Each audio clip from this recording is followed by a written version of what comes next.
Bienvenidos amigos oyentes al podcast donde analizamos las mentes más perturbadas y los casos más escalofriantes de la historia.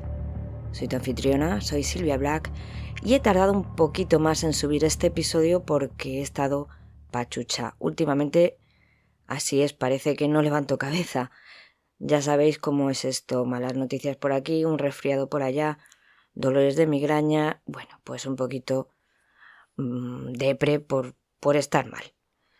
Pero parece que estoy bastante mejor y bueno, aquí estoy.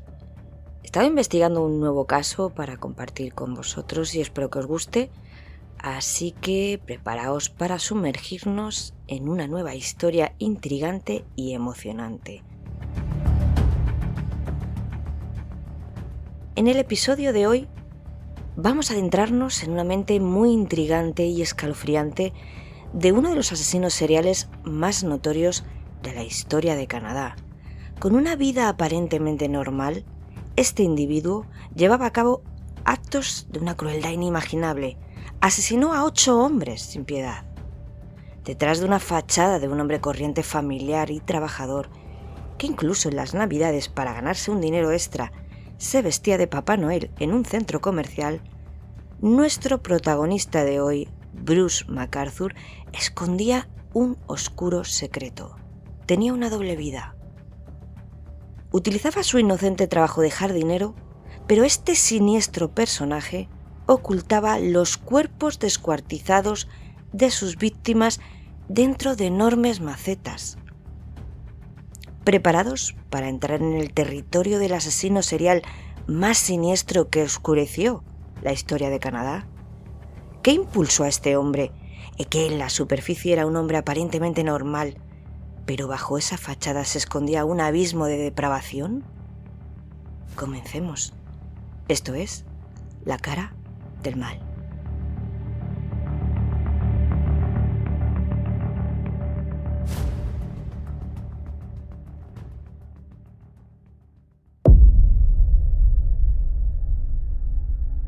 Nuestro protagonista de hoy, Bruce McArthur, nació en los verdes paisajes de Lindsay el 8 de octubre de 1951 en un hogar donde la generosidad y el compromiso eran moneda corriente. Sus padres, conocidos por su devoción y su corazón abierto, no solo le criaron a él y a su hermana, sino que también abrieron sus puertas a niños con dificultades de Toronto, forjando así una reputación de bondad y hospitalidad en la región. Sin embargo, tras la fachada de armonía familiar, se escondían tensiones religiosas. Su madre, una católica irlandesa, y su padre, un presbiteriano escocés, protagonizaban a menudo acaloradas discusiones sobre fe, en las que Bruce, desde muy joven, siempre defendió a su madre. Estos conflictos podrían haber sido el preludio de su lucha interna al enfrentarse a su propia identidad sexual en una época muy difícil y un lugar donde la aceptación era muy escasa. Los primeros años de la escuela primaria fue un niño que no encajaba porque se sentía diferente al resto.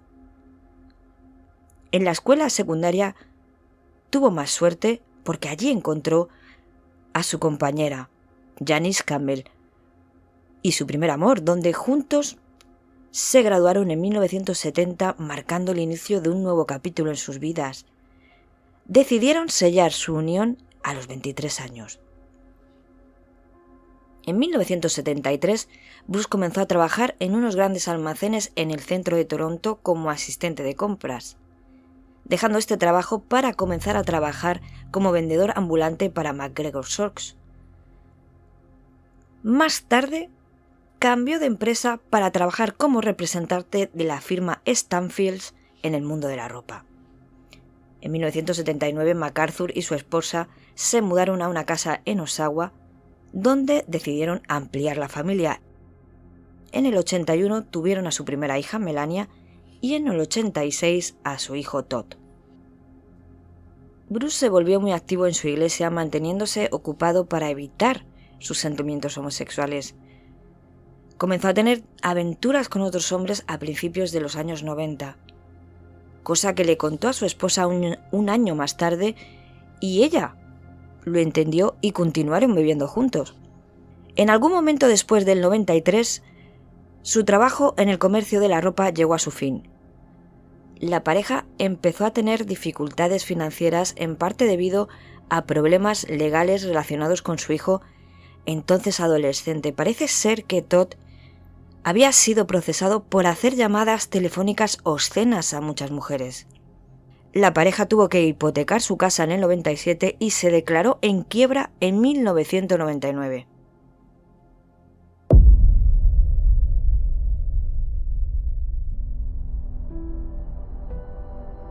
En la década de los 60, el movimiento del orgullo gay no estaba tan establecido como lo está hoy, especialmente en lugares como Ontario, Canadá. Sin embargo, fue una época de cambio significativo y el comienzo de una lucha más visible por los derechos LGBT. A nivel mundial, los años 60 vieron algunos eventos cruciales que ayudaron a dar forma al movimiento moderno de los derechos LGBT. En Canadá, el apoyo y la celebración del orgullo gay han crecido con el tiempo. Aunque el movimiento en los años 60 no era tan prominente en Ontario, eventos posteriores, como el primer desfile del orgullo gay en Toronto en 1972, indican que la comunidad LGBT estaba presente y comenzaba a organizarse. El movimiento del orgullo gay en Canadá ha continuado evolucionando, con hitos importantes como aquel primer ministro Justin Trudeau marchando en el desfile del orgullo de Toronto en 2016, marcado por un momento histórico para el país. Es importante recordar que la lucha por la igualdad y el respeto por la comunidad LGBT es un esfuerzo continuo y que cada década ha construido sobre logros y desafíos de lo anterior. Los años 60 fueron solo el comienzo de una historia rica y valiente que continúa escribiéndose hoy.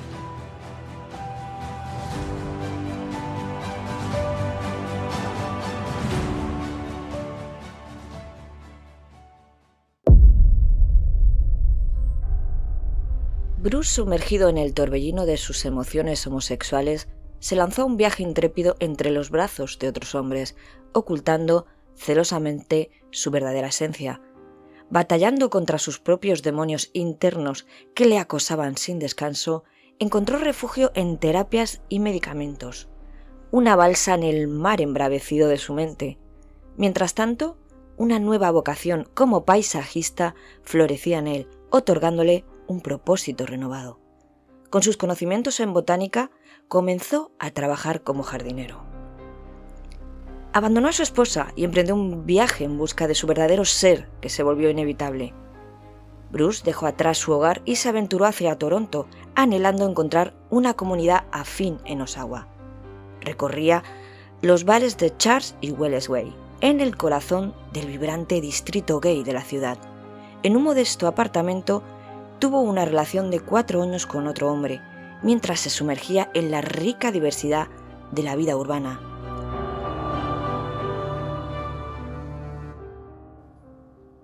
Algo pasaba por la mente de Bruce. Se obsesionó con su vecino, un famoso modelo de aquella época. Esta obsesión creció como una sombra oscura que lo envolvía día tras día. Siguiendo los pasos del joven Mark Henderson, Bruce se adentraba cada vez más en un abismo de deseo y desesperación. Una noche, mientras el modelo entraba desprevenido en su apartamento, Bruce le emboscó sin piedad. En su mano, una tubería de hierro como un arma letal. El sonido sordo de los golpes resonaban en el silencio de la noche, marcando el inicio de una violencia que se haría incontrolable. El joven Henderson luchó con todas sus fuerzas, pero los brutales golpes de Bruce le arrebataron la conciencia, dejándolo tirado en el suelo, sumido en un mar de sangre y confusión. Al despertar, perdido en un charco de su propia sangre, no recordaba qué había sucedido.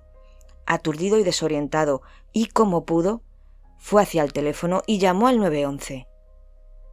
La policía llegó a su casa con una ambulancia e inmediatamente le llevaron al hospital, donde necesitó varios puntos en la parte posterior de la cabeza y los dedos, así como posteriormente 6 meses de fisioterapia.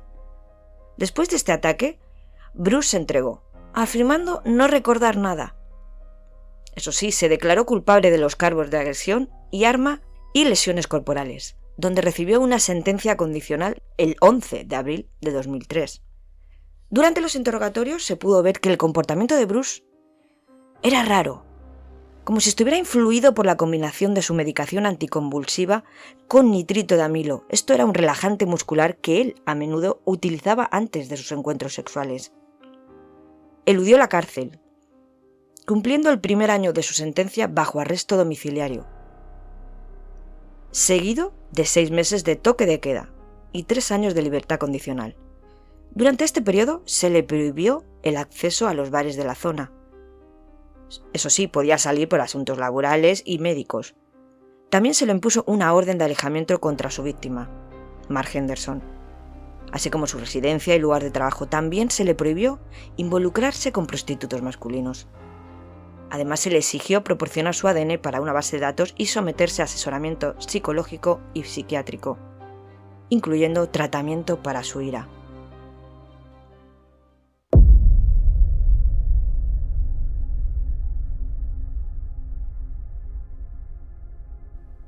A finales de la década de 2000 vivía en un apartamento a 5 kilómetros al noroeste de Charles y Wellesley, y en el año 2002, mientras el caso de agresión aún se mecía en el filo de la incertidumbre, nuestro hombre decide dar un paso en el mundo de la app de citas, inscribiéndose en Recon, un laberinto digital de encuentros fetiche para hombres amantes del BDSM.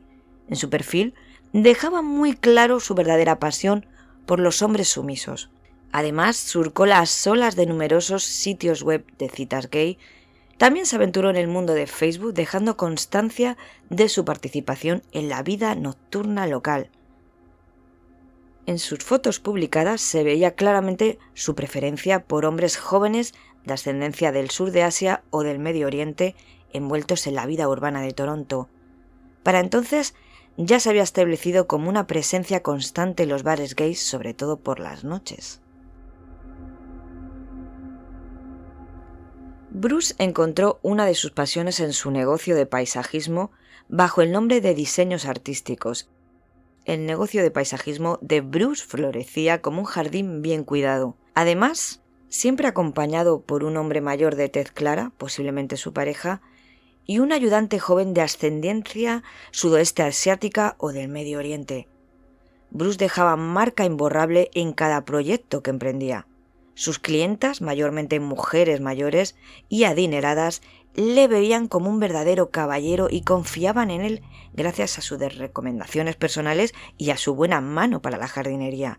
Durante los meses de Navidades, que eran mucho más tranquilos, Bruce se transformaba en el mismísimo Papá Noel en el centro comercial de Toronto, repartiendo alegría y regalos para los niños. Sin embargo, tras los exuberantes jardines y las sonrisas de ese Papá Noel, se escondía en las sombras la vida personal de este oscuro personaje.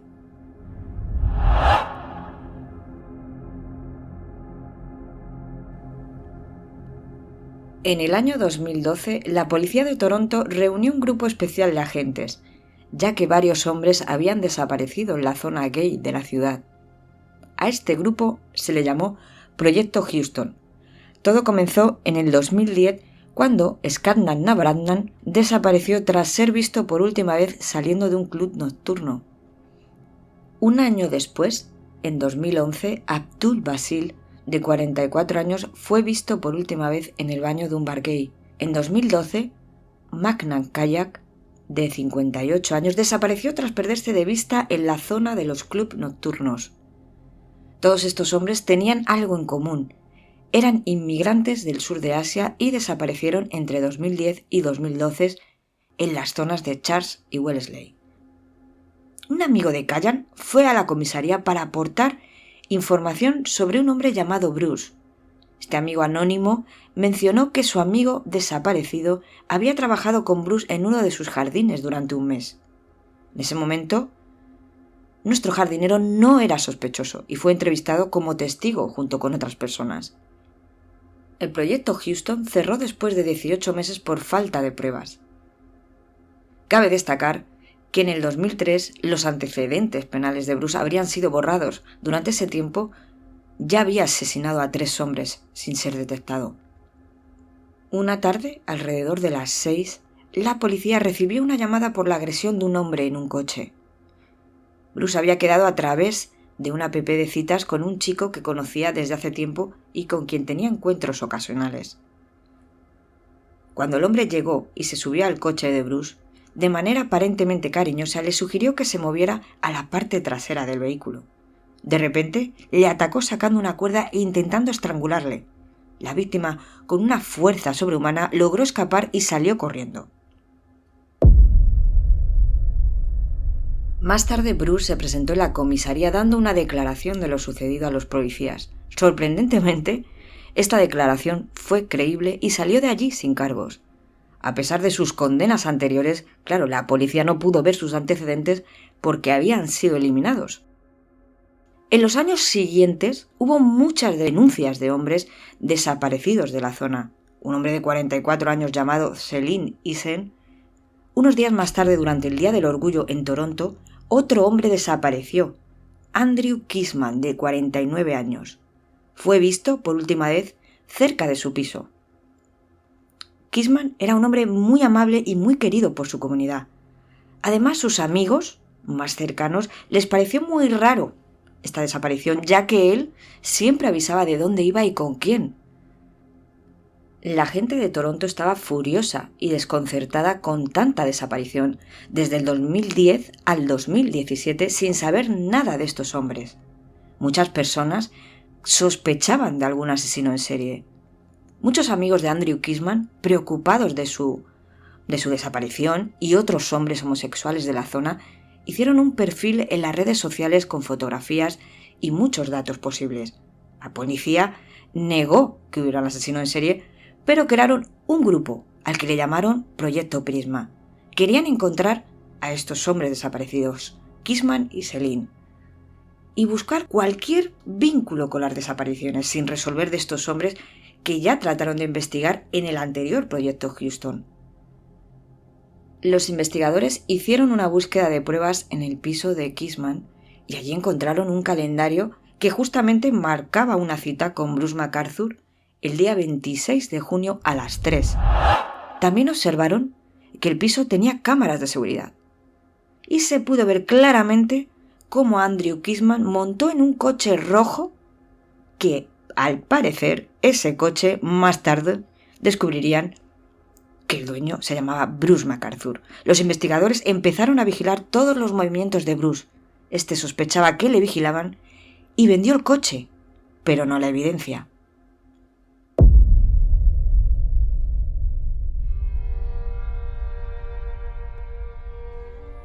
Tras muchos días de vigilancia, se arrestó a este jardinero asesino y fue el inicio de una macabra revelación. Los policías fueron a las propiedades donde trabajaba y descubrieron algo espeluznante: los restos humanos ocultos en macetas y jardineras, confirmando los peores temores de los investigadores. Bruce McArthur fue acusado de 8 asesinatos en primer grado y en enero de 2019 se declaró culpable de todos los cargos.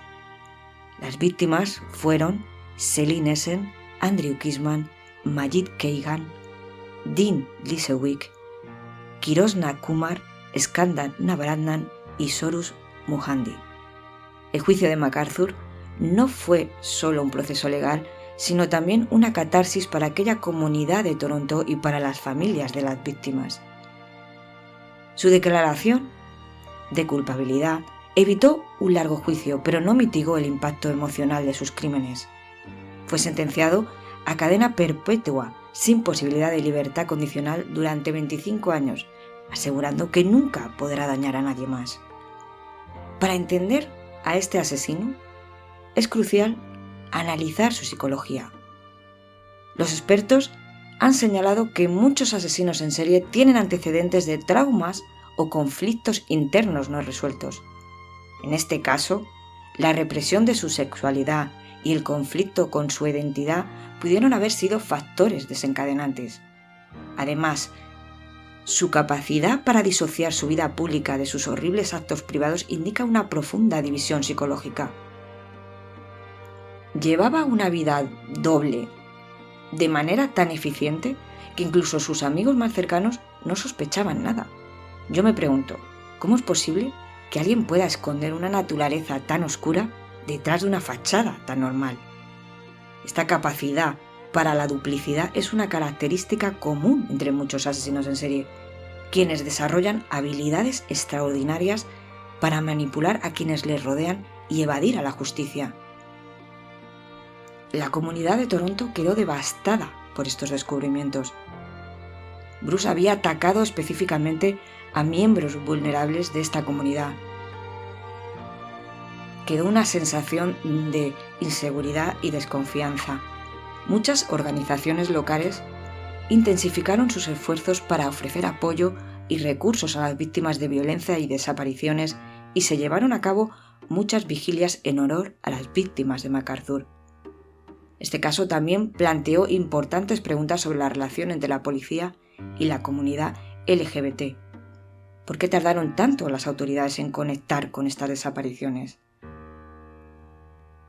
Estas preguntas llevaron a un examen profundo de los procedimientos policiales y a llamadas para mejorar la comunicación y la sensibilidad hacia las comunidades vulnerables. La historia de nuestro asesino de hoy es un sombrío recordatorio de los horrores que pueden ocultarse detrás de las apariencias más comunes. La capacidad de este asesino para ocultar sus crímenes durante tanto tiempo es un testimonio de su frialdad y astucia, pero también es una llamada a la acción para mejorar los sistemas de protección y apoyo, especialmente para estas personas vulnerables.